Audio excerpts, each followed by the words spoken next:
1900 பிரிட்டிஷ்காரன் ஏன் கோயில்பேட்டில் பருத்தி ஆராய்ச்சி மையத்தை நிறுவுறான்? இங்கிலாந்துக்கு தேவையான 35% பருத்தியை கரிசல் பிரதேசம் தான் உற்பத்தி பண்ணி கொடுக்குது. இப்போ கிராமங்கள் எடுத்துக்கிட்டிங்கன்னா நீங்கள் நினைக்கிற மாதிரிலாம் இல்லை. கிராமங்கள் ஒரு பழமொழி யாருக்கும் தெரியாது. வடிவேல் சொன்னது மாதிரி, கவுண்டமணி சொன்னது மாதிரி, செந்தில் சொன்னது மாதிரி மாற்றிட்டான். அவ்வளோ வச்சு மாற்றிட்டான். இப்போ இவ்வளோ விஷயங்களுக்கும் முக்கிய காரணம் இந்த நீர் மேலாண்மை முறையாக இல்லை அப்படிங்கிறது தான் காரணம். இப்போ உங்களோட பார்வையில் வந்து உங்களோட எழுத்துக்களையும் நிறைய அந்த நீர் மேலாண்மை பற்றி எழுதியிருக்கீங்க, நிறைய இது உங்கள் அனுபவ ரீதியாகவும் நீங்கள் எடுத்திருக்கீங்க. இப்போதைக்கு வந்து அரசாங்கத்துக்கு ஒரு சிறிய ஒரு ஆலோசனை கொடுக்கணும் அப்படின்னா என்ன சொல்லுவீங்க? 1947 வெறும் சொந்தத்தை மட்டும் கொடுக்கல, 39,640 கண்மாய்கள். இது அந்த 47 பொதுப்பணித்துறை கணக்கு. இது 6 லட்சம் கிணறு. இது போக நீராவி, தெப்பம், ஊரணி, ஓடைகள் எல்லாம் போச்சு. இன்னைக்கு சென்னையை சுற்றி பள்ளிக்காரன் என்னாச்சு? வள்ளுவன் சொல்கிறான், தண்ணி இல்லைன்னா ஒழுக்கங்கட்டு போகுங்கிறான். எனக்கு கூட இந்த குரல் கொஞ்சம் இடரெல்லாம் இருந்துச்சு. நம்ம திரும்ப எல்லா இடங்களையும் சொல்கிற விஷயந்தான். எதுக்காக அரசாங்கம் இந்த குடிமராமத்துங்கிறத தடை பண்ணி வச்சுருக்காங்கிறது இதுவரைக்கும் சொல்லவே மாட்டேங்கிறாங்க. இப்போ இருக்கக்கூடிய இளைய தலைமுறை வந்து பார்த்திங்கன்னா ஃபுல்லாக ஒரு டிஜிட்டல் யுகத்தில் இருக்காங்க. அவங்களுக்கு வந்து வாசிப்பு பழக்கம் அந்த அளவு இருக்கா அப்படிங்கிறதெல்லாம் தெரியலை. ஆனால் வந்து அவங்களோட திறமைகள் வந்து வேறு மாதிரி வெளிப்பட்டுக்கிட்டு இருக்கு. அதை நீங்கள் எப்படி பார்க்குறீங்க? ஃபேஸ்புக்குன்னு ஒன்று வந்துச்சு தெரியுமா? இந்த ஃபேஸ்புக் வந்த பிறகு தமிழ்நாட்டினுடைய ஜனத்தொகையில் 96% கவிஞன் ஆகிட்டான். எல்லாரும் கவிஞன் தான் சொல்கிறேன். என்ன செய்ய சொல்கிறேன்? ஒரு எழுத்தாளருக்கு முக்கியமான திறமைகள்லாம் என்னென்ன இருக்கணும்னு உங்கள் பார்வையில் தோணும்? வெறும் வாசிப்பு அனுபவத்தை மட்டும் வச்சுக்கிட்டு எழுத்தாளர் வர்றவங்ககிட்ட உயிரே இருக்காது. வாழ்வு அனுபவமும் சேரணும். இப்போ வந்து எல்லா எழுத்தாளர்களுமே வந்து ஒரு முற்போக்கு சிந்தனையோட தான் இருப்பீங்க. இருந்தாலும் இந்த முற்போக்கு சிந்தனைக்குள்ளேயும் அந்த தலித் இலக்கியம் அப்படிங்கிற ஒரு சார்ந்து வருது. இந்த தலித் இலக்கியம்ங்கிறத நீங்கள் அங்கீகரிக்கிறீங்களா? இது அந்த காலத்திலே ஒரு சுந்தர ராமசாமி போன்ற ஆட்கள் வந்து தலித்து கதைகளை தலித்து தான் எழுதணும், நம்மளாம் எழுதக்கூடாதுன்னு ஒரு வாதம் வச்சார். நாங்கள் அதை நிராகரித்தோம். பூமணி வந்து இலக்கியத்தில் என்னடா இடம் ஒதுக்கீடு வேண்டி கிடக்கு, என்னை யாராவது தழுத்தின்னு சொன்னால் செருப்பால் அடிப்பெல்லாம் பேட்டி விட்டார். அதான் உங்கள் மேலே அந்த மாதிரி ஒரு முத்திரை இருக்கட்டும். இப்போ நான் ஒரு வலதுசாரி இங்கே இடதுசாரி யாருன்னு நான் கேட்குறேன். செந்தில் பாலாஜி வீட்டில் ஆட்சி ரைடு பண்ணுறாங்க, அதுக்கு கண்டன அறிவிக்கை தெரிவிக்கிறான் 2 பேரும், சிபிஐயும் சிபிஎம். இவங்க இடதுசாரி. அப்போ 14 முறை ஜெயிலுக்கு போயிருக்கிறேன். சும்மா இல்லை, ஒன்று மாதிரி கிடையாது, 14 முறை போயிருக்கேன் இடதுசாரிக்காக. எம்ஜிஆர் பற்றி யாராவது குறைச்சனா இவன் சிவாஜி கணேசன் ரசிகர், சிவாஜி கணேசன் குறைச்சனா எம்ஜிஆர் ரசிகர். அது மாதிரி இப்போ எப்படி வச்சுருக்காங்கன்னு தெரியுமா? இவங்க இடதுசாரிகளையும் திராவிட முன்னேற்ற கழகத்தையும் யாராவது விமர்சனம் பண்ணால் அவன் பிஜேபிங்கிறான். அதப்பா முட்டாள்கள் அவங்க.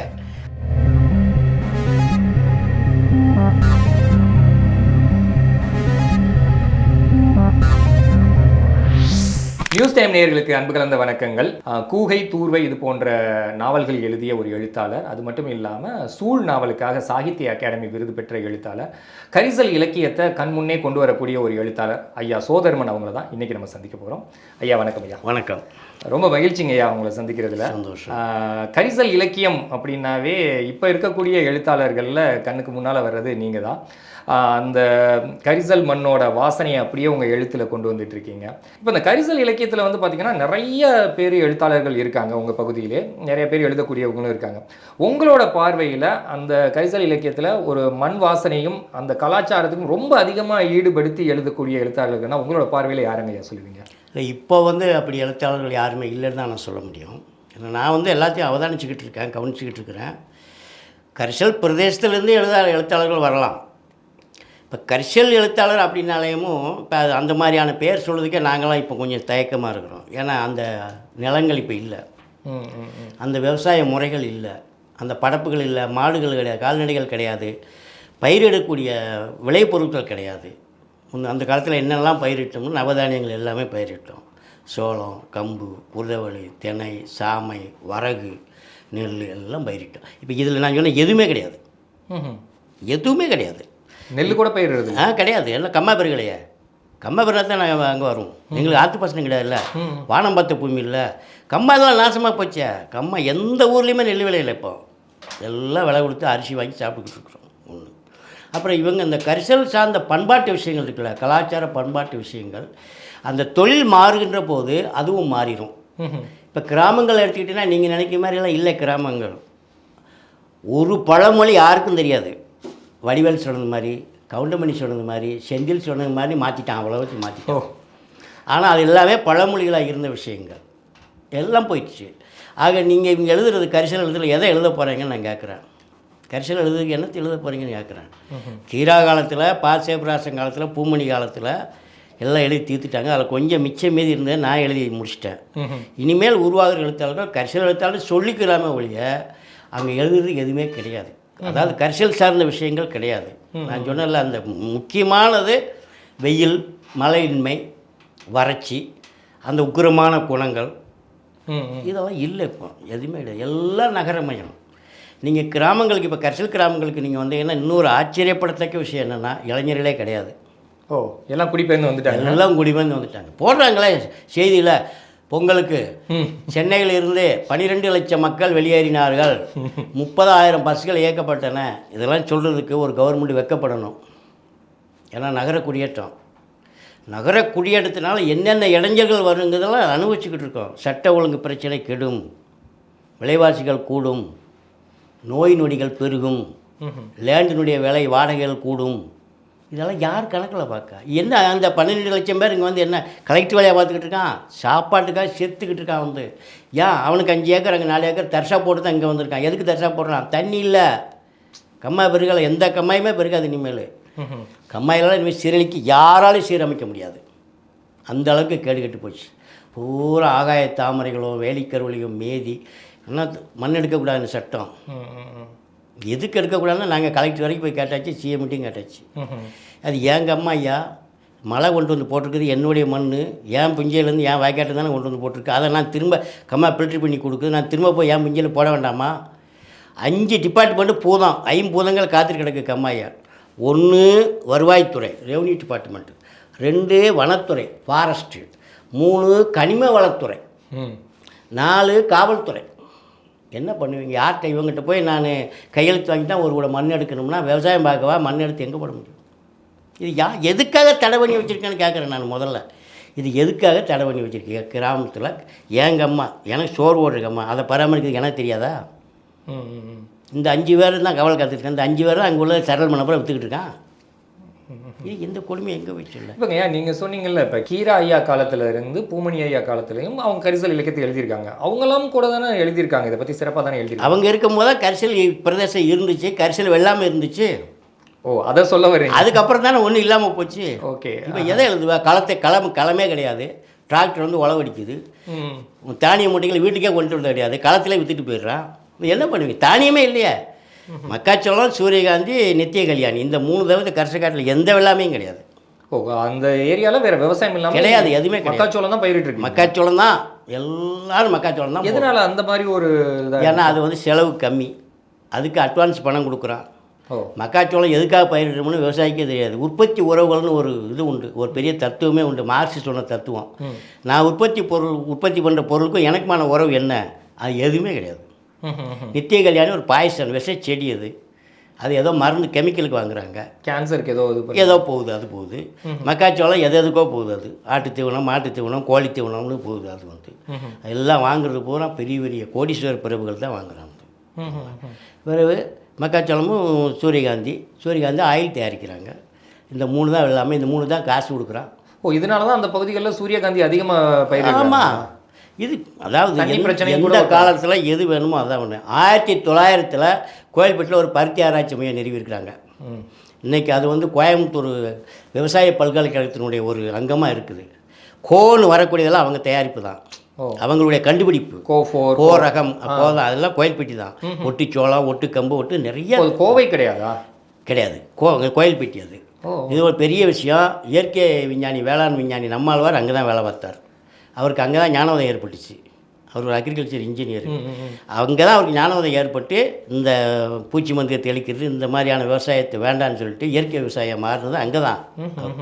1900 பிரிட்டிஷ்காரன் ஏன் கோயில்பேட்டில் பருத்தி ஆராய்ச்சி மையத்தை நிறுவுறான்? 1900 எத்தனை வருஷம் ஆகுது பாருங்கள், 125 வருஷம். அந்த காரணம் என்னென்னா, பிரிட்டிஷ் இங்கிலாந்துக்கு தேவையான 35% பருத்தியை கரிசல் பிரதேசம் உற்பத்தி பண்ணி கொடுத்துருக்கு. வெள்ளைக்காரன் குறிப்பிடவே பாருங்கள் தெரியும். 2 ரகம் தான், வேறு எந்த ரகமும் கிடையாது. ஒன்று கருங்கண்ணி, இன்னொன்று குப்பான். இந்த 2 ரக பருத்தி தான் அங்கே உற்பத்தி பண்ணியிருக்காங்க. இந்த 2 ரக பருத்தியை பற்றி பிரிட்டிஷ்கார் எழுதியிருக்காங்க. நூற்பு திறன் ஜாஸ்தி, ஒயிட் கலர் ஜாஸ்தி, எல்லாமே எழுதுறாங்க அதை பற்றி. இப்போ அந்த விவசாயம் அங்கே கிடையவே கிடையாது. ஆராய்ச்சி மையம் இருக்குது, வேறு என்னென்னமோ ஆராய்ச்சி பண்ணுறாங்க. பருத்தி யாருமே இப்போ பயிரிடுறது இல்லை. ஆ. அந்த பருத்தி ஆரம்பிக்கும் போது ஜின்னிங் பேட்டிகள் வருது. ஊர் ஊருக்கு ஜின்னிங் பேட்டி, கிளையரால், கழுகுமலை, கோயில்பட்டி, ஓட்டப்பிடாரம், தூத்துக்குடி, அந்த ஏரியாவில் எல்லாம் ஜின்னிங் பேட்டி. ஏன்னா அவன் அரைச்சி பஞ்சாக கொண்டு போகிறான், அவனுக்கு விதை தேவையில்லை, விதைய பூரா இங்கே போட்டு போயிடுறான், நீ எடுத்துக்கோங்க. அப்புறம் பஞ்சு கொண்டு போகும்போது கப்பலில் இட நெருக்கடி வருது, பெரிய விஷயம். அதுக்காக பேல் கண்டுபிடிக்கிறான். 100 கிலோவை ப்ரெஷ் பண்ணி இத்தனை நண்டி ஆக்கிடுவான். 1000 இப்படி அமுக்கி கொண்டு போ, அதெல்லாம் அப்போ தான் பண்ணிடுறாங்க. அப்போ தான் கண்டுபிடிக்கிறான் எல்லாமே. இன்றைக்கி அந்த பருத்தியே கிடையாது. ஏன்னா நவீன ரகம்னு சொல்லி லட்சுமி காட்டன், ஆர்சி கெச்சு என்னென்னமோ பருத்தி ஹைபிரிட் ஆக்கிட்டாங்க, எல்லாம் போச்சு. இப்போ இவ்வளோ விஷயங்களுக்கும் முக்கிய காரணம் இந்த நீர் மேலாண்மை முறையாக இல்லை அப்படிங்கிறது தான் காரணம். இப்போ உங்களோட பார்வையில் வந்து உங்களோட எழுத்துக்களையும் நிறைய அந்த நீர் மேலாண்மை பற்றி எழுதியிருக்கீங்க, நிறைய இது உங்கள் அனுபவ ரீதியாகவும் நீங்கள் எடுத்திருக்கீங்க. இப்போதைக்கு வந்து அரசாங்கத்துக்கு ஒரு சிறிய ஒரு ஆலோசனை கொடுக்கணும் அப்படின்னா என்ன சொல்லுவீங்க? தண்ணீர் தான் முக்கியமானது. நீரின்றி அமையாத உலகு, யார் யாருக்கும் வானின்றி அமையாத ஒழுக்கு. வள்ளுவன் சொல்கிறான், தண்ணி இல்லைன்னா ஒழுக்கம் கெட்டு போகுங்கிறான். எனக்கு கூட இந்த குரல் கொஞ்சம் இடரெல்லாம் இருந்துச்சு. தண்ணிக்கும் ஒழுக்கத்துக்கு என்ன சம்மந்தம், வறுமைக்கு தானே சம்மந்தம்ன்ட்டு. அப்புறம் தான் நான் கிராமத்துக்கு போகும்போது ஒரு மரத்தடியில் 4-5 விவசாயிகள் உட்காந்து பேசிக்கிட்டு இருக்காங்க. இப்படியே வானத்தை அண்ணாந்து பார்த்துட்டு ஒரு ஆள் சொல்கிறாரு, இந்த வருஷமும் மண்ணை போட்டும் போல தெரியுதே அப்படிங்கிறாரு. மேகம் கூடுது, மழை பெய்யலை. அதுக்கு பதில் ஒரு ஆள் சொல்கிறாரு, இந்த வருஷம் மண்ணை போட்டுட்டா நம்ம என்ன மண்ணவாதிங்க முடியும் எங்கேயா கொள்ளையடிக்க போயிட வேண்டியதான். வள்ளுவன் எவ்வளவு தீர்க்கதரிசின்னு பாருங்கள். சொல்கிறான் ஒழுக்கம் கெட்டு போங்கிறான். அவனுக்கு சாட்சி பெண்ணிக்கு வைக்க வராரு. பெண்ணிக்கு வைக்கனுடைய வாழ்க்கை வரலாறு நான் சமீபத்தில் படிக்கும்போது அவர் எழுதுகிறாரு, முல்லைப்பிரார் அணையை கட்டி தண்ணீரை பாசனத்துக்கு கொண்டு வந்த பின்னால் மதுரை, மேலூர் போன்ற சுற்றுப்புறங்களில் குற்றங்கள் பாதியாக குறைந்து விட்டேன்னு எழுதுகிறார். அப்போ தண்ணியினுடைய இது தெரியுதா? இப்போது இந்த தண்ணியை பராமரிக்கிறதுக்குன்னு சொல்லிட்டு அது ஒரு தனி கலை. அது சும்மா இல்லை, சாதாரணமான விஷயம் கிடையாது. ஒரு சொட்டு தண்ணி விட ஒரு அந்த நீர்ப்பாய்ச்சி மடை குடும்பம், மடையர்கள் அப்படின்னு சொல்லி தண்ணியை நிர்வகிக்கக்கூடிய ஆட்கள் ஊருக்கு இருப்பாங்க. அவங்களுக்கு வருஷ கொத்து களத்திலே வந்து அவங்களுக்கு வருஷம் எவ்வளோன்னு கொடுத்துருவோம்.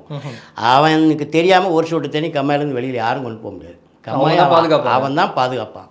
மழை பெஞ்சாலும் அவன் தான் பாதுகாப்பான். விடிய விடிய அவன் காற்று கிடப்பான். சமமாக எல்லாத்துக்கும் தண்ணி பாய்ச்சுவான். அவன் வந்து மன்னரை எந்த நேரமும் சந்திக்கலாம் அப்படிங்கிற ஆதரவு கொடுத்து அரண்மனையிலேருந்து உத்தரவு அவனுக்கு. ஏன்னா கம்மாயில் விடிய விடிய மழை பெய்யும், தண்ணி வந்துக்கிட்டு இருக்கும், மழையை திறந்து விடுதா, கழுங்களை திறந்து விடுதா அப்படிங்கிற உத்தரவெல்லாம் மன்னர் கட்டுப்பாடு தான். மன்னர்கள் ஜமீன்தார் கட்டுப்பாடு தான் எல்லா கம்மாய்களும்.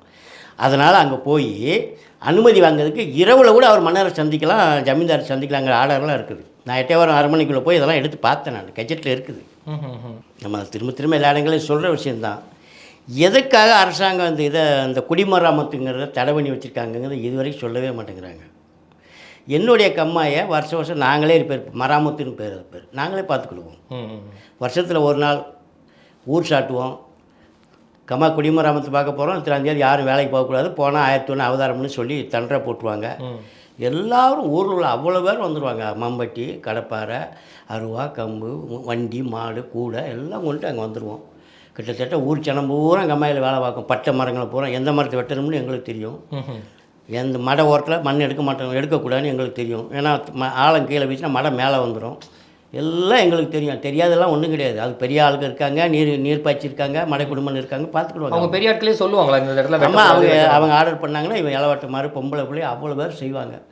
அதே சூழ் நாவலில் ஒரு கேரக்டர் பேசும், முத்துவீரன் ஒரு கேரக்டர். ஒவ்வொரு வருஷமும் அந்தந்த ஊருக்கு அம்மா வந்து விலைக்கு வச்சு வெங்களுக்கு மாமா இருக்குன்னா அந்த ஊர் உருப்படாதுன்னு சொல்லும். அடுத்து அதே கேரக்டர் இன்னொரு இடத்துல சொல்லும், எப்படா ஒரு தூத்தல் உழுகும்னு சொல்லி காத்திருந்து கையேந்து கும்பிட்டு ஏந்தணும்டா, மழைன்னா சும்மா லேசு நினைக்காதுங்க அப்படி சொல்லும். அப்படி வாழ்ந்த ஒரு இனம் தான் அது எல்லாத்துக்கும். இன்றைக்கி அதை பற்றி அசால்ட்டாக கம்மா வந்து வெள்ளமே 2 வருஷம் மண் எடுக்கலாம். அந்த கம்மா எதுக்காகும்? அந்தந்த வருஷம் கம்மாயை ஆழப்படுத்தலைன்னா மண் வந்துக்கிட்டே தானே இருக்கும். மழை வெள்ளம் வர ஊர் ஃபுல்லாக மழை பெஞ்சு வர தண்ணி வந்து மண் அடிச்சுட்டு வந்து கம்மாயில் பள்ளமாக இருக்கிறதுனால அதில் அப்போ இப்போ எல்லாமே கம்மா வந்து ஆந்தி வேய ஆயிடுச்சு, தண்ணி நிற்காமல் போயிடுது. இது யார்கிட்ட போய் சொல்ல? 10,000 கோடி செலவழிச்சாலும் நீ கம்மாயை ஒன்றும் பண்ண முடியாது. ஏன்னா 39,640 கண்மாய்கள் பிரிட்டிஷ்காரன் நம்மகிட்ட கொடுத்த கம்மா. தமிழ்நாட்டில் 1947 வெறும் சொந்தத்தை மட்டும் கொடுக்கல, 39,640 கண்மாய்கள். இது அந்த 47 பொதுப்பணித்துறை கணக்குது. 6 லட்சம் கிணறு, இது போக நீராவி, தெப்பம், ஊரணி, ஓடைகள் எல்லாம் போச்சு. இன்றைக்கி சென்னையை சுற்றி பள்ளிக்கரணை என்னாச்சு? பள்ளிக்கரணை போய் பாருங்கள் நீங்கள் போய். இப்போ ஏன் நீங்க சொல்றீங்க உங்க கிராமங்கள்ல இருக்கக்கூடிய நிலைமையே இப்படி அப்படின்னா கம்மாய் எல்லாம் தூந்து போயிடுச்சு. ஆமாம், அப்போ தண்ணி வந்தா இனிமே கிராமங்களுக்குள்ளேயும் வர ஆரம்பிச்சு. அதுதான் இப்போ எல்லாமே ஊருக்குள்ளே தண்ணி வந்தாலும் நாசமாக போகுது. இந்த தடவை எங்கள் ஊருக்கு அம்மா பெரிய கிராமத்துக்கு வந்து ரேஷன் கடை பள்ளிக்கூடம்லாம் மேதிடுச்சு. இது வரைக்கும் சரித்திரத்திலே வந்து கிடையாது. ஏன்னா கம்மாயில் கொள்ளளவு கிடையாது. இல்லை இப்போ உங்களுக்காவது அங்கெல்லாம் கம்மாய்கள் இருக்குது. இப்போ சென்னை போன்ற இடங்கள்லாம் ஒரு ஏரி தான், அதுவும் அவுட்டரில் இருக்குது. ஸோ இந்த மாதிரி பகுதியில் சின்ன மழை பெஞ்சாவே வெள்ளம் வந்துடுது. இதுக்கு வந்து இங்கே எல்லாமே மூடியாச்சே. இங்கே எந்த ஏரிகள் இல்லை. இதுக்கு ஒரு தீர்வு அப்படின்னா உங்கள் பார்வையில் என்ன சொல்லுங்கள்? தீர்வு பலபடி இது எல்லாத்தையும் எப்படி இது பண்ணுறது, ஒரு பாசனத்துக்கு கொண்டு வரது எப்படி, எல்லாத்தையும் இது பண்ணுறது எப்படி கூடி முடியும். அது கொஞ்சமாக அது அழிஞ்சு. இல்லை இப்போ இந்த அப்பார்ட்மெண்ட்ஸ் இந்த மாதிரி குடியிருப்புகள் வர இடத்துல ஒரு சின்ன சின்ன கேணிகள் வெட்டினா கூட அந்த தண்ணீர் அங்கே கூட இதெல்லாம் யார் பண்ணுறதுன்னா அரசாங்கம் தான் பண்ணணும், பொதுப்பணித்துறை தான் பண்ணணும். தான் பண்ண மாட்டாங்க. சரிங்க. இது வந்து உங்களுடைய நாவல்கள்லேயே இந்த மாதிரி சின்ன சின்ன விஷயங்கள்லாம் கொண்டு வருவீங்க. எழுதுறேன் நான் தண்ணீரை பற்றி சொல்கிறீங்க. இப்போ அந்த கரிசல் இலக்கியத்தில் வந்து பார்த்தீங்கன்னா அங்கே இருக்கக்கூடிய அந்த நாட்டார் தெய்வங்களை பற்றியும் சில கற்பனை கதைகள் மாதிரி எல்லாம் சேர்த்துட்டு இருப்பீங்க. அதில் மிக முக்கியமானது என்ன சொன்னால் தாமிரபரணி, அது வந்து வற்றாத ஜீவநதி அப்படிங்கிற மாதிரி சொல்லியிருங்க. இதுக்கும் கூட சின்ன சின்ன கதைகள்லாம் சொல்கிறது உண்டு. அது மாதிரி ஏதாவது கதைகள் இருக்குங்களா? அதாவது இதுகளுக்கு பேர் வந்து மித்துன்னு பேர், தொன்மங்கள்னு பேர். ஓ. இப்போ கிராமங்களில் உள்ள அத்தனை சிறு தெய்வங்களும் இறந்து போன முன்னோர்கள் தான். நம்மளால் இறந்து போன முன்னோர்களை தான் நம்ம கும்பிட்டுருக்கோம். வேறு யாருமே. அதை பற்றி ஒரு கதை இருக்கும், ஒவ்வொன்றும் கதை இருக்கும். இப்போ எட்டயபுரத்துக்கு போயிட்டுன்னு சொன்னேன்னா ஒரு இடத்துல ஒரு கோயில் இருக்குது. அந்த கோயில் இது என்ன கோயில் அப்படின்னு கேட்டேன்னா அவங்க அந்த கோயில் பேரை மட்டும் தான் சொல்லுவாங்க. ஆனால் நீங்கள் கொஞ்சம் டீப்பாக உள்ளே போய் பார்த்தீங்கன்னு சொன்னால் அது வந்து இன்ன கம்யூனிட்டியை சேர்ந்த ஒரு பெண்ணு ஒரு நாள் கூந்தலை வளர்த்துக்கிட்டு இருந்தா. அவள் வந்து பருவமடையாத சின்ன பொண்ணு. கூந்தல் அவ்வளோ அழகாக இருந்துச்சு. மன்னர் இந்த மாதிரி ஊர்வலம் போகும்போது அதை பார்த்துட்டாரு. இன்றைக்கு இரவு அந்த பெண்ணை தூக்கிட்டு வான்னு உத்தரவு போட்டார். இந்த உத்தரவை வந்து சொன்ன உடனே அந்த பெண்ணை வந்து நிலவரை தோண்டி புதைச்சிட்டு அந்த குடும்பம் கீழக்கரையில் போய் குடியேறிக்கிடுச்சு. அதனுடைய வாரிசு தான் இப்போ அவங்க வந்து கும்பிட்டு போகிறாங்கன்னு சொல்கிறாங்க. என்ன பண்ணுவீங்க? இதை நீங்கள் பொய்ன்னு நிராகரிப்பீங்களா, உண்மை ஏற்றுக்கிடுவீங்களா? கும்பிடுறாங்களா இன்றைக்கும்? கன்னியம்மான்னு சொல்லி கும்பிட்டுக்கிட்டு இருக்காங்க. ஓகே. தெய்வத்தின் பேர் கன்னியம்மாள். இது மாதிரி நூற்றுக்கணக்கான தெய்வங்கள் அங்கே உண்டு. நூற்றுக்கணக்கான கதைகளும் உண்டு. அவங்களுக்கு ஒரு கிறிஸ்டி உண்டு. அதில் மிகப்படுத்ததும் இருக்கலாம், உண்மை இருக்கலாம், பொய்யும் இருக்கலாம். ஏதோ ஒரு ஆதாரம் இல்லாமல் எதுவும் ஒன்று இருக்காது. அது மாதிரி தாமிரபரணியில் ஒவ்வொரு படித்துறைக்கும் ஒரு கதை உண்டு, ஒவ்வொரு மடைக்கும் ஒரு கதை உண்டு. கலாசி மடைன்னு ஒரு மடை இருக்குது தாமிரபரணியில். கலாசி அவள் வந்து ஒரு பிராஸ்டியூட்டு. அந்த காலத்தில் உள்ள விலைமாது. அவள் பேர் ஒரு பெரிய மடையை பிரிட்டிஷ்காரன் கட்டி வச்சுருக்கான். எதனால கேளுங்க. என்னென்னு பார்க்க போனோம்னா அவன் சர்வே பண்ணி தாமிரபரணி பாசனத்தை வந்து கன்னடியன் கால்வாய் மூலமாக கொண்டு போன. கன்னடியன் கால்வாய்க்கு பெரிய கதை உண்டு. கன்னடியன் யார், அந்த கால்வாய் என்ன பேர், அதுக்கு பெரிய கதை உண்டு. அந்த இடத்துல அந்த கலாசிக்கு கொஞ்சம் சொத்து இருக்குது, வீடு இருக்குது. அந்த இடத்துல தான் பாயிண்ட் போடுறான் வெள்ளைக்காரன். இங்கே ஒரு மடை கட்டணும் அப்படின்னு சொல்லிட்டு அவட்ட வந்து சொல்கிறான். இந்த கன்னடியன் கால்வாய் கட்டி இந்த நீர்த்தேக்கம் கொண்டு வந்தோம்னா பல்லாயிரக்கணக்கான ஏக்கர்கள் பாசன வசதிக்கு வரும். இந்த இடத்துல மடை வைக்க வேண்டி இருக்குதாயி, வேறு வழி இல்லைன்னு சொன்ன உடனே அவள் அதை மனப்பூர்வமாக பிரிட்டிஷ்காரனுக்கு கொடுக்குறான். கொடுத்துட்டு அவள் ஒரே ரெக்வஸ்ட் தான் பண்ணுறான், இந்த மடை என் பேரில் இருக்கணும். இன்றைக்கி இருக்க போய் பார்க்குறாங்க. அவங்களோட பேர் தான் கலாசி. அவள் பேர் கலாசி. இப்படி ஹிஸ்டோரியெல்லாம் புதஞ்சு கிடக்கிற வரலாம் நாங்கள் எடுத்து தான் எங்கள் கதைகளுக்குள்ள. கன்னடியன் கால்வாய் பற்றி சொன்னீங்களே, கன்னடியன் அவர் வந்து ஒரு கன்னட நாட்டுக்காரர். ஓகே. அவர் எடுத்துனா இந்த மடை கலாசி மடை. ஐயோ, பிராமணன் சக்கிலினானது தான் சொரிமுத்தையினார். பிராமணன் சக்கிலினான கதை. பிராமணர்கள் வந்து வைர வியாபாரிகள். அவங்க அந்த வழியாக ஊர்வலமாக போகிறாங்க. போகும்போது அந்த இடத்துல ஒரு பகடை வந்து ஒரு குடிசை போட்டு ஆடு மாடு மேய்ச்சிக்கிட்டு இருக்கிறான். அன்றைக்கி ஆடு மாடு மேய்க்க போயிட்டான். போன உடனே இந்த வீட்டில் 2 கன்னி பெண்கள் இருக்காங்க. அந்த 2 கன்னி பெண்களுமே தங்க விற்கிற மாதிரி இருப்பாங்க. அதனால் இவளை பார்த்து யாரும் ஆசைப்பட்டக்கூடாதுங்கிறதுக்காக அவன் என்ன பண்ணுவான்னா போகும்போது கறியை பூசி விட்டுட்டு போயிடுவான். கண்ணு மட்டும்தான் தெரியும், இதெல்லாம் கறியாக பூசி வச்சுட்டு போயிடுவான். அப்படி ஒரு பழக்கம். அன்றைக்கி அந்த இவங்க வர்றாங்க வைர வியாபாரிகள், பிராமணால் எல்லாருமே ஐயங்கார் இந்த மாதிரி உயர்ந்த சாதிக்காரங்க, அரண்மனைகளுக்கு போய் ஜமீன்தாருக்கு விற்கக்கூடியவங்க வரும்போது இதை பார்க்குறாங்க. தண்ணி தாவம் எடுக்குது, போய் தண்ணி ஆக்க போகிறாங்க. அவங்க தண்ணி எடுக்கும்போது ஒரு சொட்டு தண்ணி அவள் கையில் பட்டுருது. அந்த மேலே அவள் பார்த்துடுறாரு. அதுலேயே அவர் மயங்கி போய் அவர் என்ன பண்ணார், நான் உன்னை கல்யாணம் முடிச்சுக்கிறேன் அப்படின்னு சொல்கிறார். ஐயா, நாங்கள் தாழ்த்தப்பட்டவங்க, சக்லியர், அதாவது அருந்ததியர் சமூகத்தை சேர்ந்தவங்க, ஆடு மாடு மேய்ச்சி தான் நாங்கள் பிழைக்கிறவங்க, நீங்கள்லாம் மன்னர்களுக்கு வியாபாரம் பண்ணக்கூடியவங்க, முடியாதுன்னு சொன்னோடனே இல்லை நானும் அப்படியே மாறிடுறேன் அப்படின்னு சொல்லிட்டு அவர் வர்ற வரைக்கும் இருந்து அந்த 2 பெண்களையும் திருமணம் முடிக்கிறார். சொரிமுத்தையனார் கோயில், அதுதான் வரலாறு. அப்புறமா முடித்த பிறகு காட்சி நாய் பூச்சி நாய் 2 நாய்கள் அவருக்கு பாதுகாப்புக்கு இருக்கும். அப்புறம் இவர் எப்படி மரணம் அடைகிறாரு அப்படியே கதை போகும். இன்றைக்கும் அந்த வனப்பிரதேசங்களில் காய்ச்சி பூச்சி நாய் குலைக்கிற சத்தம் கேட்குன்னு இன்றைக்கும் சொல்லுவாங்க. சொரிமுத்தையனார் ஃபேமஸான கோயில், அது ரொம்ப ஃபேமஸான கோயில். இப்படி ஒவ்வொரு சிறு தெய்வத்துக்கும் ஒவ்வொரு கதை இருக்கும். ஓகே, கதை இல்லாமல் அதே மாதிரி தாமிரவணியை பற்றி ஏகப்பட்ட கதைகள் இருக்குது. இரவில் மட்டும் பூ பூக்கிற ஒரு பூ இருக்குது, அதை பார்த்து தான் அந்த வருஷம் மழை அளவு எப்படி இருக்குன்னு சொல்லி ஆதிவாசிகள் சொல்லுவாங்க. என்ன பூங்கய்யா? அந்த பூ நமக்கு தெரியாது, ஓ அவங்களுக்கு தான் அது தெரியும். இந்த வருஷம் வெள்ளம் வரும் வராதுங்க அவன் சொல்லிடுவான். வந்து இல்லை இன்றைக்கும் சொல்கிறாங்க அதெல்லாமே. அது மாதிரி தான் இந்த இது கடை. அந்த கதை கொஞ்சம் சொல்லுங்கய்யா. ஏன் தாமிரவரணி வந்து முந்தி 6 மாதம் வறட்சியாகவும் 6 மாதம் வெள்ளம் ஓடி இருக்குது அப்படி ஒரு இது.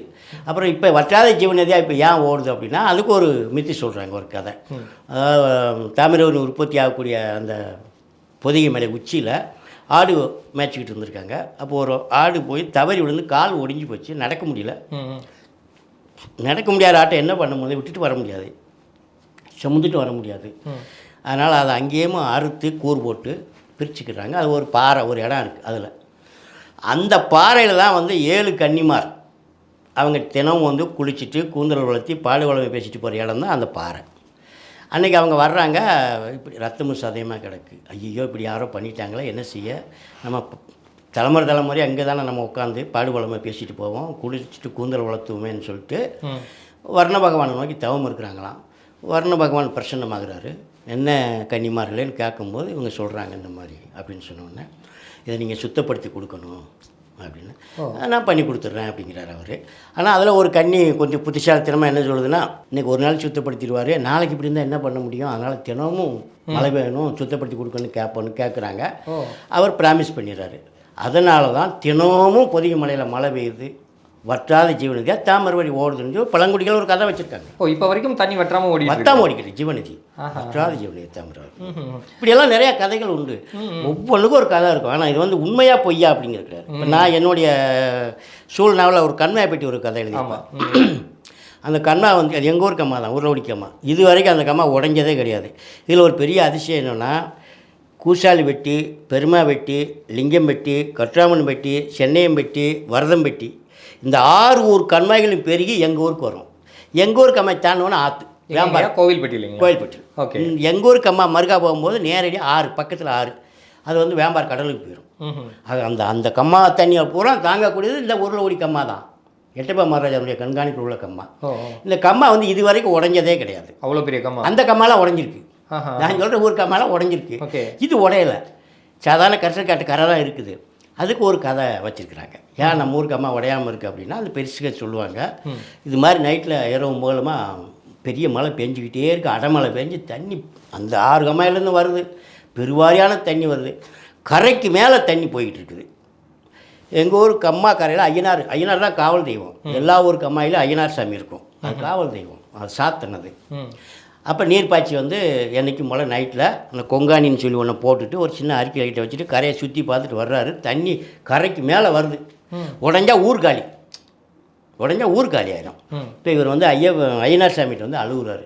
சாமி இந்த மாதிரி வந்து தண்ணி மழை வெறிக்குது மாதிரி தெரியல, கரையை தட்டி வருது தண்ணி, நான் என்ன செய்யணும்னு தெரியல, ஊரை நீ தான் சாமி காப்பாற்றணும் அப்படின்னு அழுகுறாரு. உடனே ஐயனார் சொல்கிறாரு, நீ ஊருக்குள்ளே போய் ஆளுகளை கூட்டிகிட்டு வா, எந்த இடத்துல கரை இழந்திருக்கோ எல்லாத்தையும் அடைக்க சொல்லு, நீ வர்ற வரைக்கும் கரைக்கு மேலே பணவசரம் தண்ணி போனாலும் நான் உடைக்காமல் பாதுகாத்துக்கிறது ஏன் வேலைன்னு அவர் சொல்கிறாரு. உடனே ஒரு ஊரில் அந்நியாரமே போய் ஊரெல்லாம் திரட்டி, இந்த மாதிரி தண்ணி போய்கிட்டு இருக்கு, சாமி இந்த மாதிரி யார்கிட்ட சொல்லிச்சு, நான் அழுதேன், இப்போ வாங்க எல்லோரும் வாங்க, மம்பட்டி கூடையெல்லாம் எடுத்துகிட்டு வாங்க அடைக்கணும்னு சொல்லி கூப்பிட்றாரு. அதில் ஒரு புத்திசாலி கிழவன் சொல்கிறார், சாமி என்ன சொல்லிச்சு அப்படின்னு கேட்குறாரு. இவர் சொல்கிறாரு, நான் வர்ற வரைக்கும் பணவசரம் போனாலும் கம்மாயை உடைய விடாமல் பாதுகாத்துக்கிறது ஏன் வேலைன்னு சாமி சொல்லிச்சினார். அப்புறம் இன்னிலேருந்து நீ கம்மாய்க்கு வராத. ஓ, அப்புறம் நீர்ப்பாய்ச்சி அவர். அப்போ நீ யாருக்கு நீர்ப்பாய்ச்சிற உரிமையை மாற்றி கொடுக்க சொல்கிறியோ அவங்களுக்கு நாங்கள் மாற்றி கொடுத்துட்றோம், ஊர் சம்மதிக்குது ஓகே அப்படின்னு சொல்லி அன்றைக்கேமா அவர் சித்தப்பா மகனுக்கு இது நீர்ப்பாய்ச்சி உரிமையை மாற்றிடுறாங்க. இதை நம்ம உண்மைன்னு ஏற்றுக்கிற முடியாது, பொய் ஆனால் இது உண்மைங்கிறதுக்கு ஒரே ஒரு சாட்சி என்னென்னா, இன்றைக்கும் அவங்க கம்மா பக்கத்துக்கு வர மாட்டாங்க. அந்த ஊரில் உள்ள அந்த பர்டிகுலர் அந்த குடும்பம் வராது. எங்கள் ஊர் கம்மாயில் ஊர் மீன் பிடிக்கணும் வைங்க, அவங்களுக்குன்னு இவ்வளோ மீன் எல்லாத்தையும் வாங்குவோம். ஓ, நீர்ப்பாய்ச்சிக்கு அவங்களுக்கு கொண்டு போய் கொடுத்துருவீங்க, அவங்களுக்கு போய் வீட்டிலே கொடுப்போம். இதை ஃபாலோ பண்ணிக்கிட்டு இருக்கோம். இப்போவும் நடந்துகிட்டு தான் இருக்கு. யார் இது உண்மைன்னு அந்த ஊரோட வழக்கம்ங்கிறது இதை நீங்கள் பொய்யினாலும் சொல்ல முடியாது. அவங்க அந்த வயக்காட்டு பக்கம் வரமாட்டாங்க. ஏதாவது சோழி இருந்தால் கூட சுற்றி போவாங்க. ஓ, கம்மாய்க்கு வராமல் அப்படி சுற்றி போவாங்க. ஆமாம், அந்த கம்மாய பாதைக்கு வரமாட்டாங்க. அது ஷார்ட்கட் பாதை இருக்குது. அவங்க மட்டும் அந்த ஷார்ட்கட் பாதை யூஸ் பண்ண மாட்டாங்க. அவங்க சுற்றி போவாங்க. 2 கிலோமீட்டர் சுற்றி ஒரு பொண்ணுக்கும் அதை ஃபாலோ பண்ணிக்கிட்டு இருக்காங்க. இப்போ இதை எப்படி நீங்கள் உண்மை இல்லைன்னு எப்படி சொல்கிறது? இப்படி கதைகள் வந்து நிறைய எல்லா நீர்நிலைகள்லையும் இருக்கும். ஒரு ஒத்த பணம் இருந்தால் அதில் ஒரு கதை இருக்கும். ஒரு மரம் இருந்தால் அதில் ஒரு கதை இருக்கும். கதை அதான் ஒரு ஜலாலுதீன் ரூமின்னு சொல்லி ஒரு கவிஞர், மிக பிரபலமான கவிஞர். அவர் சொல்கிறார் ஒரு இடத்துல, இந்த உலகம் அணுக்களால் ஆனது என்று விஞ்ஞானம் சொல்கிறது. நான் சொல்கிறேன், இந்த உலகம் அணுக்களால் ஆனது அல்ல, கதைகளால் ஆனதுங்கிறார். அதுதான் உண்மை. இவ்வளோ கதைகளை ரைட்டர் தோண்டி எடுக்கணும். ஆனால் இந்த மாதிரி கதைகள்லாம் கிராமங்களில் தான் இருக்குது. கிராமங்களில் இருக்காது. இதெல்லாம் எழுதும் போது தான் நம்முடைய எழுத்துக்கள்லாம் ஓரளவு கவனிக்கப்படக்கூடிய எழுத்தாக மாறுது. காரணம் தான். ஐயா, இப்போ உங்கள் காலத்தில் வந்து நிறைய வாசிப்பு பழக்கம் இருக்கும். ஒவ்வொரு எழுத்தாளர்களை பின்பற்றி அவங்க அடுத்தடுத்து எழுதுவாங்க.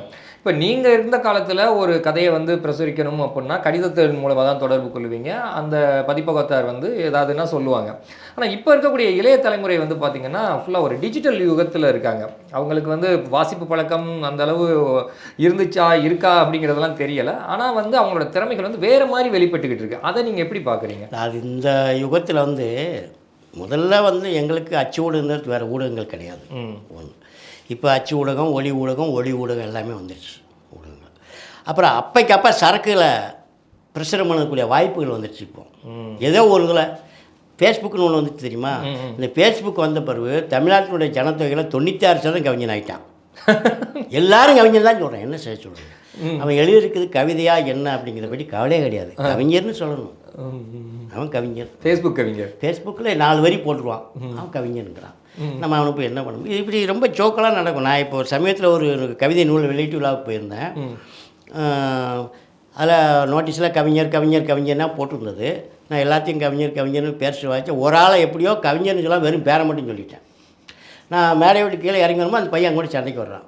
நீங்கள் எப்படி எல்லாரும் பேரையும் கவிஞர்னு சொன்னீங்க, என்னை மட்டும் வெறும் பேரை சொல்கிறீங்க அப்படிங்கிறான். எப்போ எனக்கு நீங்கள் யாருன்னு தெரியாது, அவங்களும் பெரிய கவிஞராக தெரியாது. நோட்டீஸில் போட்டு வாதிச்சேன், உன் பேரை விட்டுலாம் கவிஞர்னு சொல்லாமல் விட்டுட்டேன்னு போலப்பா, அதுக்கு என்ன அப்படின்னா, இல்லை என் வளர்ச்சியை நீங்கள் தடை பண்ண பார்க்கிங்க அப்படின்னா.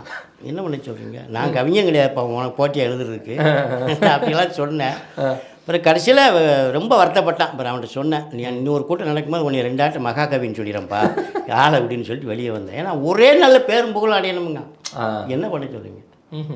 ஒரே நல்ல எழுதணும், நூல் வெளியிடணும், பிரபலத்தை கொண்டு வந்து வெளியிட வைக்கணும், அவர் அதை பற்றி 4 வார்த்தை பேசி நான் பெரிய ஆளாகணும்னு நினைக்கிறேன். என்ன எப்படி முடியாது? உங்களோட கதைகள்லாம் எப்படிங்க நீங்கள் இப்போ பதிப்பகத்துக்கு அனுப்புவீங்க? 1980லேருந்து நான் எழுதிக்கிட்டு இருக்கேன். 45 வருஷமாக இந்த இடத்த அடையிறதுக்கு, இந்த இடத்துல வந்து உட்கார்றதுக்கு 45 வருஷம் ஆயிருக்கு. சும்மா இல்லை, சும்மா என்னை நீங்கள் கூப்பிடல. 45 வருஷம் உழைப்பு என்னை கூப்பிட்ருக்கீங்க. நாங்கள் இருக்கும்போது பதிலுக்கு எழுதி அனுப்புவோம், பதிலே சொல்ல மாட்டான். ஓ, கதையை எழுதி அனுப்பிச்சிடுவீங்க? ஆமாம், தபால் தான் அனுப்புவோம், பதிலே சொல்ல மாட்டான். 1 மாதம் 2 மாதம் வெயிட் பண்ணுவோம். திரும்ப ஒரு நினைவூட்டல் கடிதம் போடுவோம், அது கூம்பல் சொல்ல மாட்டான். என்ன பண்ண சொல்கிறீங்க? ஃபோன் வசதியெல்லாம் கிடையாது, லேண்ட்லைன் தான் இருக்கும், அது கூட எடுக்க மாட்டாங்க, யாருமே எடுக்க மாட்டாங்க. தபால் வந்தால் உண்டு, போஸ்ட்மேனுக்காக காத்துக்கிட்டு இருப்போம் நாங்கள். ஓ, கதையை எழுதி அனுப்பிச்சிட்டு காத்துட்ருப்பீங்க? ஆமாம், பதில் வரும், அப்படி செலக்ட் ஆகிருக்கா ஆகலையா, இந்த இதழில் இத்தனாம் தேதி இப்போ இதழில் பிரச்சனை ஆகுதுன்னு கடிதம் வருதா அப்படின்னு பார்த்துக்கிட்டு இருப்போம். வரவே வராது. 4 மாதம் 5 மாதம் கழிச்சு பதிலும் சொல்ல மாட்டான். அப்புறம் நாங்களாக ஒரு போஸ்ட் கார்டு போட்டுடுவோம், இந்த மாதிரி என்னுடைய கதையை நீங்கள் வெளியிட வேண்டாம், நான் இத்தனாம் தேதி அனுப்புனேன், நான் அதை வேறு பத்திரிக்கைக்கு கொடுக்க போகிறேன் அப்படின்னு சொல்லி அவனுக்கு ஒரு அடைச்சிட்டு அதை கொஞ்சம் வேறு மாதிரி எழுதி வேறு பத்திரிக்கைக்கு அனுப்புவோம். அப்படி தான் இது பண்ணுவோம். சமீபத்தில் எழுதின புத்தகம் சினவயல். அது பேரே ஒரு மாதிரியாக இருக்குது. ஒரு கொலை சம்பவத்தை பேஸ் பண்ணி எழுதியிருக்கீங்க. அந்த கதை, அந்த நாவல் எழுதுறதுக்கான ஆர்வம் எப்படி வந்தது? எதனால் அந்த இது என்னுடைய 6வது நாவல். இது இப்போ 7வது நாவல் எழுதிக்கிட்டு இருக்கேன். இந்த சினவயல் நாவல் வந்து ஒரு உண்மையான நடந்த ஒரு கதை. அது எங்கள் பக்கத்தில் விளாத்தியோளத்தில் ஒரு கணேசன் சொல்லி ஒரு நபர் இருக்கிறாரு. அவர் 6 கொலைகள் பண்ணவர். 6 கொலையில் விடுதலை. அது அவர் பண்ணார் என்னமோ, சுமத்தப்பட்ட கொலை என்னமோ தெரியாது. ஆனால் 6 கொலையில் உள்ளே இருந்தார், ஜாமீனில் வந்தார், விடுதலை ஆயிடுச்சு. கேஸ் நடந்தது, விடுதலை ஆயிடுச்சு.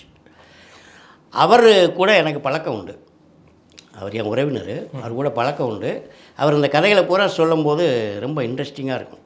அவர் பட்ட கஷ்டங்கள். அவர் பெருங்கொண்ட சம்சாரி. அவர் தோட்டம் உண்டு, வயக்காடு உண்டு, கர்சக்காடு உண்டு, 2 சோடி மாடு உண்டு, ஆடு உண்டு, எல்லாம் உண்டு.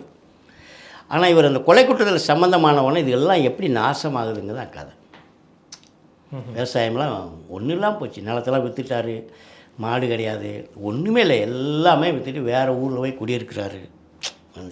அவருடைய சீரழிவு தான் அந்த கதை. சின வயல்னு பேர் வச்சதுக்கு காரணம் வந்து ஒவ்வொரு மனுஷனுக்குள்ளேயும் பல்வேறு குணங்கள் விளையக்கூடிய ஒரு வயல் இருக்குது.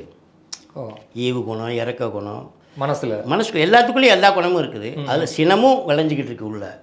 அதுவும் ஒரு ஓரத்தில் இருக்குது. அது எப்போ வெளிப்படணுமோ அப்போ வெளிப்பட்டுரும். அது அந்த அர்த்தத்தில் அது சின வயல்னு பேர். அந்த கோபம் வந்து நம்ம அடக்கி வச்சாலும் ஒரு நாள் வந்துடும் எப்படியும் சமயத்தில் வெளிப்பட்டுரும். அதுக்கான சமயம் அது காத்துக்கிட்டு இருக்கோம், டப்புன்னு வெடிச்சு வந்துடும் வெளியில். ஓகே, அது ஒரு கொலையாக வரலாம், ஒரு அடிபடி கேஸாக வரலாம், ஒரு சுடு சொல்லாக வரலாம், ஒரு 4 நாளைக்கு பேசாமல் இருக்கக்கூடிய வைராக்கியமாக மாறலாம். எப்படியோ ஒரு வயலில் தன்னை காட்டிடும் சினம் வந்து. அதுதான் அந்த பேர் சின வயல்னு வச்சா நல்லா போய்கிட்டு இருக்கு. அது எப்படி அந்த முழுக்க அவரோட கதைகளை எடுத்து உங்களோட கற்பனையும் சேர்த்து அவருடைய கதை, அப்புறம் விவசாயம் சார்ந்தது. அந்த விவசாயம் எப்படியெல்லாம் இவர் ஒன்றுன்னா விட்டுட்டு போக எப்படி இவர் குடும்பம் கஷ்டத்துக்குள்ளாகுது, இவருக்கு எப்படி பெண் கொடுக்க மறுக்கிறாங்க. கொலைகாரனுக்கு யார் பெண் கொடுப்பா? ஆமாம், இதெல்லாம் பார்க்கணும்ல. அதை மீறி ஒரு ஆள் பெண் கொடுக்காருன்னா அவர் தான் பெரிய தியாகி. இப்போவும் அவர் கூட தொடர்பில் இருக்கீங்க, அவரோட அனுபவங்களை அப்படியே நீங்கள் எழுதியிருக்கீங்க. ஆமாம், எழுதுனா நாவல் வெளியிட்டது கூட கோயில்பட்டிக்கு அவரை வரவழைச்சி ஒரு 50-60 பேரை வரவழைச்சி அவர்கிட்ட தான் முதல் காப்பியை கொடுத்தேன் நான். தலித் இலக்கியம்ங்கிறத நீங்கள் அங்கீகரிக்கிறீங்களா? அது இப்போ நான் கூட இப்போ ஒரு ஃபேஸ்புக்கில் பதிவு போட்டிருக்கேன். தலித்து அல்லாத எழுத்தாளர்கள் எழுதிய தலித்து கதைகள். நான் ஒரு தொகுக்குறதுக்கு எனக்கு ஒரு பதிப்பகத்திலேருந்து ஒரு ஆர்டர் கொடுத்துருக்காங்க. நீங்கள் தொகுப்பாளர் இருந்துக்கோங்க. தலித்து கதைகளை எல்லோரும் எழுதியிருக்காங்க, தலித்துகளும் எழுதியிருக்காங்க. தலித்து அல்லாத எழுத்தாளர்கள் எழுதின தலித்து கதைகள் இருக்குது. அதெல்லாம் சேர்த்து நம்ம ஒரு புஸ்தகமாக போடலாம் அப்படின்னு சொல்லி, இது அந்த காலத்திலே ஒரு சுந்தர் ராமசாமி போன்ற ஆட்கள் வந்து தலித்து கதைகளை தலித்து தான் எழுதணும், நம்மளாம் எழுதக்கூடாதுன்னு ஒரு வாதம் வச்சார். நாங்கள் அதை நிராகரித்தோம். நான் பூமணி வந்து இலக்கியத்தில் என்னடா இடம் ஒதுக்கிட்டு வேண்டி கிடக்கு, என்னை யாராவது தலித்துன்னு சொன்னால் செருப்பால் அடிப்பாலாம் பேட்டி கொடுத்தாரு. அந்த அளவுக்கு. அதே மாதிரி நானும் சொன்னேன், தலித்து கதைகளை தலித்து எழுதுங்கிற சட்டம் கிடையாது, இதில் நுண்ணு அரசியல் இருக்குது. என்னன்னாட்டா அவன் பிரச்சனை மட்டும் எழுதிட்டு போட்டோம், நம்ம ஏரியாவுக்குள்ளே வராமல் இருந்தால் சரி. அவன் பொது விஷயத்தை எழுதாமல் இருக்கணும்னா அவனை ஒதுக்கி வச்சுருவோம், நம்மளே ஒதுக்கி வச்சுருவோம். ஒன்று. 2வது, வாசகர்களும் தலித்து கதை அவன் பிரச்சனை தானே எழுதிருப்பான், நம்ம எதுக்கு அதை படிக்கணும், அப்படி அவனும் ஒதுக்கிடுவான். இப்படி இன்னும் அரசியல் அதில் இருக்குது. அதெல்லாம் வச்சுக்கிட்டா நாங்கள் எழுத்துலாம் தலித்து எழுத்து கிடையாது. இப்போ நான் என்னுடைய சூழ்நாவல் தண்ணி பிரச்சனை எழுதியிருக்கேன். தண்ணி தலித்து பிரச்சனையா? உலகளாவிய பிரச்சனை. நான் அது எழுதினாலும் வேணால் ஒரு தலித்தாக இருக்கலாம். அதனால் அந்த வாதங்கள் அதே மாதிரி தான். அந்த முற்போக்குங்கிறது அதே மாதிரி தான். முற்போக்குங்கிறதுக்கு நற்போக்கு அதெல்லாம் ஒன்றுமே கிடையாது. அதே மாதிரி தான் இடதுசாரி வலதுசாரி பிரச்சனையாக தான். நான் என்ன சொல்கிறேன்னா, இப்போ இடதுசாரி இல்லைன்னு சொல்கிறேன். நான் தாண்டா உண்மையான இடதுசாரின்னு சொல்கிறேன். நான் இப்போ நீங்கள் சொல்கிறீங்களா வலதுசாரின்னு சொல்கிறீங்களா? அதான் உங்கள் மேலே அந்த மாதிரி ஒரு முத்திரை இருக்கட்டும். இப்போ நான் ஒரு வலதுசாரி இங்கே இடதுசாரி யாருன்னு நான் கேட்குறேன். இங்கே இடதுசாரி யார் இருக்கா சொல்லுங்கள், இடதுசாரி யார் இருக்கான்னு சொல்லுங்கள். செந்தில் பாலாஜி வீட்டில் ஆட்சி ரைடு பண்ணுறாங்க, அதுக்கு கண்டன அறிவிக்கை தெரிவிக்கிறான் 2 பேரும், சிபிஐயும் சிபிஎம். இவங்க இடதுசாரியாப்போ? பேசாமல் இருந்து தொலைங்க. நான் என்ன சொல்கிறேன், நீ பேசாமல் இருந்தாலே போதும். அப்புறம் உடனே போய் நான் எப்படி இடதுசாரின்னு சொல்ல முடியும்? நீ இடதுசாரின்னு சொல்கிறது போலித்தனமானது. நான் உண்மையான இடதுசாரி, நான் தான் உண்மையான இடதுசாரி. நான் தான் 14 முறை ஜெயிலுக்கு போயிருக்கிறேன். சும்மா இல்லை, ஒன்று மாதிரி கிடையாது. 14 முறை போயிருக்கேன் இடதுசாரிக்காக. யூனியன் லீடர் நான். இப்போவும் நான் அப்படி தான் இருக்கிறேன். நான் எதில் போய் சேர்ந்துட்டேன், எதில் கொடி பிடிச்சி தலையிறேன்னு சொல்லு. என் எழுத்தில், அதாவது அந்த காலத்தில் எம்ஜிஆர் பற்றி யாராவது குறை சொன்னால் இவன் சிவாஜிகன் ரசிகர், சிவாஜிகன் குறை சொன்னால் எம்ஜிஆர் ரசிகர். அது மாதிரி இப்போ எப்படி வச்சுருக்காங்கன்னு தெரியுமா? இவங்க இடதுசாரிகளையும் திராவிட முன்னேற்ற கழகத்தையும் யாராவது விமர்சனம் பண்ணால் அவன் பிஜேபிங்கிறான். அதப்பா முட்டாள்கள் அவங்க. நான் சொன்ன மேலே அதுக்கு ஒரு முத்திரை இருக்கு. அதை ஆமாம், நான் வந்து அவங்கள விமர்சனம் பண்ணுறேன்ல. நான் இந்த இப்போ சொல்கிறேன்ல, கம்மாய்களாம் யாரால் வம்பா போச்சு சொல்லு. 2 ஏடிஎம்கே டிஎம்கே தானே, வேறு யார் இந்த நாட்டை மீண்டும் ஆண்டுக்கிட்டு இருக்கிறா? திமுக அதிமுக தான் ஆண்டுக்கிட்டு இருக்கு. வேறு பொது பிரச்சனைக்கு நீங்கள் குரல் கொடுத்தா அது வந்து உங்கள் மேலே ஒரு முத்திரை குத்தப்படுதுங்க. எனக்கு நான் எப்படி பிரச்சனை? நான் என் கருத்தை சொல்றதுக்கு எனக்கு உரிமை இருக்குல்ல. இல்லை, உங்களோட எழுத்துக்கள் வந்து முன்னால் ஒரு நேர்கோட்டில் போனதாகவும் இப்போ வந்து கொஞ்சம் தடம் மாதிரி வேறு மாதிரி போகுது. ஒரு எழுத்தாளர் வந்து நிரந்தரமாக எதுலையுமே இருக்கவே முடியாது. அவனுடைய கருத்துக்களை எந்த ஒரு ஊரில் அவன் சொல்லித்தான் தீருவான். வேணால் சால்ரா தட்டு எழுத்தாளனுடைய எழுத்துக்கள் நேர்கோட்டில் போய்கிட்டே இருக்கும். எனக்கு எந்த ஆதாயமும் கிடையாது இவங்களால். என் கருத்துக்களை நான் பதிவு பண்ணி தான் நான் என்னுடைய பிரச்சனை நான் எழுதிக்கிட்டு தான் இருப்பேன். நீ எந்திரம் முத்திர ஊற்றுனா எனக்கு என்ன, அதனால் எனக்கு இம்மி ஆதாயம் கிடையாது. லாபமும் கிடையாது, நஷ்டமும் கிடையாது எனக்கு. என் கருத்தை நான் சொல்லிக்கிட்டு தான் இருப்பேன். ஸோ உங்களை வந்து ஒரு முத்திரைக்குள்ளே அடைப்படுத்திக்குள்ள விரும்பலை. தாடியை பற்றி நான் எழுதினோம்னா, நீ பெரியாரை பற்றி தான் எழுதியிருக்கேன்னு மல்லுக்கு வரான். கார்ல் மார்க்ஸ் தான் தாடி வச்சுருந்தார், ரவீந்திரநாத் தாகூர் தான் தாடி வச்சுருந்தார். தாடி வச்சுருக்காரு யார்? எல்லாரும் தாடி வச்சுருக்காங்க.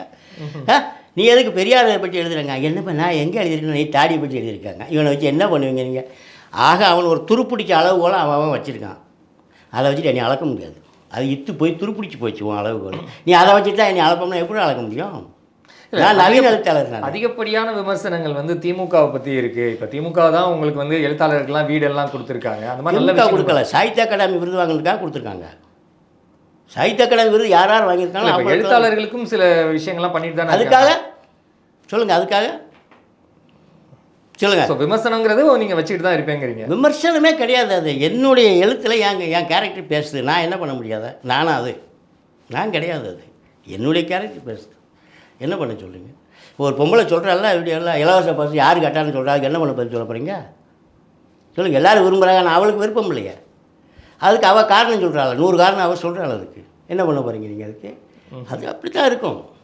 லாபம் இருக்கும், நஷ்டம் இருக்கும். ஒரு ஆள் எல்லாரும் ஒரே மாதிரி இருக்க மாட்டாங்க இல்லையா? அவ்வளோதான். இப்போ என்ன தான் இப்போ எப்படி தான் எழுதுறது? ஒரு சில வார்த்தைகளை பூரா குத்தைக்கு எடுத்து வச்சுருக்காங்க.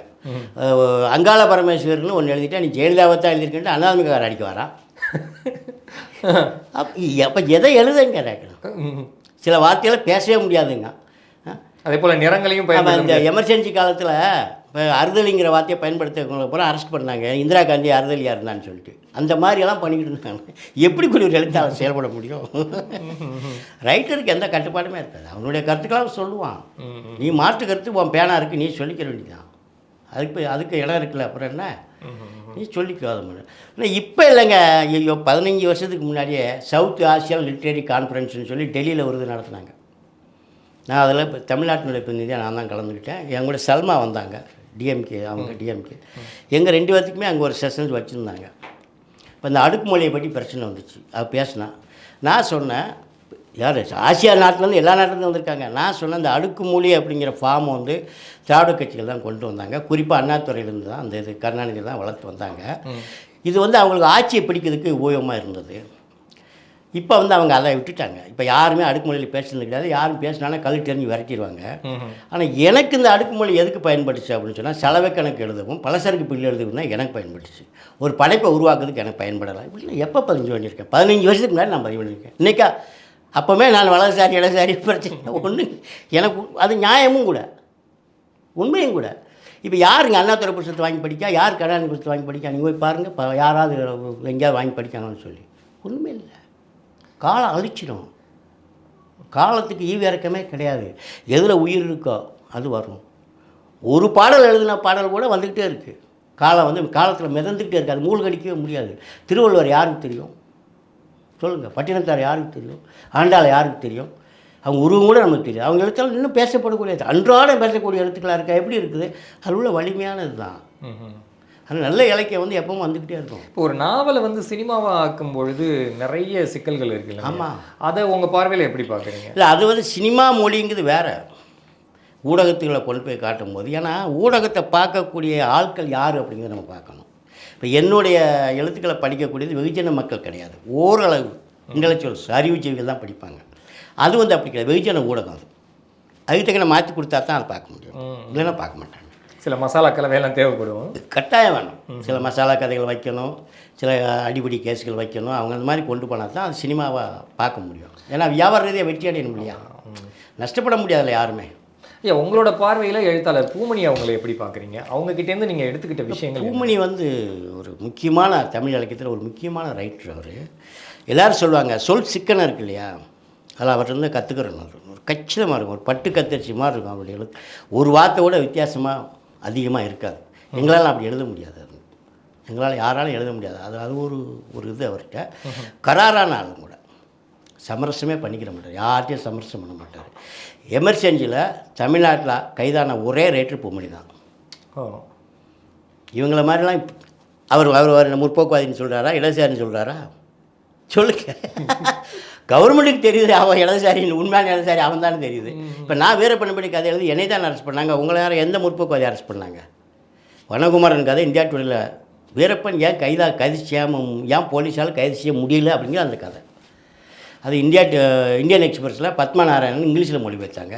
தமிழில் இந்தியா டுடேல வந்துச்சு. என்னையை தான் 3 நாளாக கூட்டு போய் உள்ளே வச்சு இது பண்ணாங்க. வீரப்பனுக்கு உனக்கு எப்படி லிங்க்கு சொல்லு.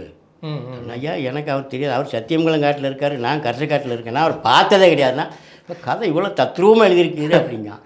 நான் வந்து கேட்டேன், 25 ஆண்டு காலமாக வனத்துக்குள் நிர்பந்தமாக வாழ ஒருத்தர் நிர்பந்திக்கப்படும் போது அவன் உடம்புல என்னென்ன ரசாயன மாற்றங்கள் ஏற்படும், இரவுல அவனுக்கு கண்ணு தெரிஞ்சிடும். அதுதான் பரிணாம வளர்ச்சிப்படி. ஆமாம், அதுக்கான பயிற்சி கண் எடுத்துக்கிடும். மூக்கினுடைய பவர் 100 மடங்கு கூடிரும். கிட்டத்தட்ட அவர் ஒரு மிருக மாதிரி வந்துடுவான். அங்கே 2 கிலோமீட்டருக்கு அந்த பக்கம் போலீஸ்காரன் சிரட்டை அடிச்சுட்டு வந்தானே இவன் கண்டுபிடிச்சிருவாங்க. பிராந்தி வச்சுட்டு மூச்சு விட்டானே இவன் கண்டுபிடிச்சிருவான். இன்னைக்கு காட்டு எருமைகள் சிங்கத்தை 1 கிலோமீட்டர் இருக்கானே காட்டு எருமை கண்டுபிடிச்சிடும். காட்டு எருமை இருக்குது, சிங்கம் கண்டுபிடிச்சிடும். அவங்களோட இதெல்லாம் பவர் கூடிரும், புலன்கள். அந்த மாதிரி தான் வீரப்பனை பற்றி நான் எழுதியிருக்கேன் கதை. வந்து எந்த போலீஸ்காரன் சிரட்டு குடிக்காமல் இருக்கான், எந்த போலீஸ்காரன் பிராந்தி குடிக்காமல் இருக்கான் அப்படின்னு எல்லாம் வரும். அதில் அவங்கள கிண்டல் பண்ணுவேன் நான். இப்போ என்னையே முற்போக்குன்னு சொல்ல மாட்டேங்க, என்னையே வளர்ச்சாரிங்க. இது போலீஸ்காரங்களை அட்டாக் பண்ணி எத்தனை பேர் கதை எழுதியிருக்கான்னு பார்க்காளுங்க. நீங்கள் வந்து முற்போக்குவாதிக்கிட்ட ஒரு வார்த்தை எழுத மாட்டான் எவனுமே, ஒரு வார்த்தை எழுத மாட்டான். பாதுகாப்பான எழுத்தாளர்கள் எல்லாருமே சேஃபாக எல்லாம் சேஃபாக ரொமான்டிக்காக எழுதிக்கிட்டு இருப்பான். அவன் தான் முற்போக்கு முத்திரையும் குத்தி வச்சுக்கிடுவான். அவங்க முற்போக்குவாதிகள், எங்களுக்கு தெரியும் அவங்க முற்போக்குவாதிகள்னு சொல்லிட்டு. உண்மையான முற்போக்குவாதி, உண்மையான இடதுசாரிங்கிறது நான் தான் திரும்ப திரும்ப சொல்கிறேன். நான் தான் உங்களை விமர்சனம் பண்ணுற மாதிரி அதுவே உண்மையான இடதுசாரி தான். ஒரு விமர்சனம் பண்ணுறதுக்கு பயங்கரமே கிடையாது எனக்கு. உங்களெல்லாம் விமர்சனம் பண்ணாமல் இப்போ எப்படி கூடி இது பண்ணுறது? நல்லதே ஆதரிப்போம், இல்லாத விமர்சனம் பண்ணுவோம்ல. அவன் தான் நான் ரைட்டராக இருக்க முடியும். எல்லாத்தையுமே சால்ரை தட்டி இருக்க முடியுமா என்ன? நான் அப்படின்னா கட்சி துண்டை போட்டுக்கலாமே. கட்சி துண்டு கரை ஓட்டு வேண்டி கட்டிக்கிட்டேன்னா நான் நீங்கள் சொல்ல ரைட்டு. நான் அப்படி வாழ முடியாதுல்ல என்னால். அந்த எழுத்தாளருக்கே உரிய அந்த கம்பீரம் இருக்கணும். எழுத்தாளர் வந்து ஒரு சோல்ஜர் மாதிரி வாழணும், ஒரு போர் வீரன் மாதிரி இருக்கணும் எழுத்தாளர். சும்மா லேஸ் கிடையாது, இவங்க நினைக்கிற மாதிரி கிடையாது. பேனாவுக்கு அவ்வளோ பவர் உண்டு. அது தெரியாமல் போட்டு சால்ரை தட்டிக்கிட்டு இருக்காங்க எல்லாரும். ரொம்ப மகிழ்ச்சிங்கய்யா, ரொம்ப சந்தோஷம் இந்த நிகழ்ச்சியில் கலந்துக்கணும். நன்றி. சரி, நன்றி, வணக்கம்.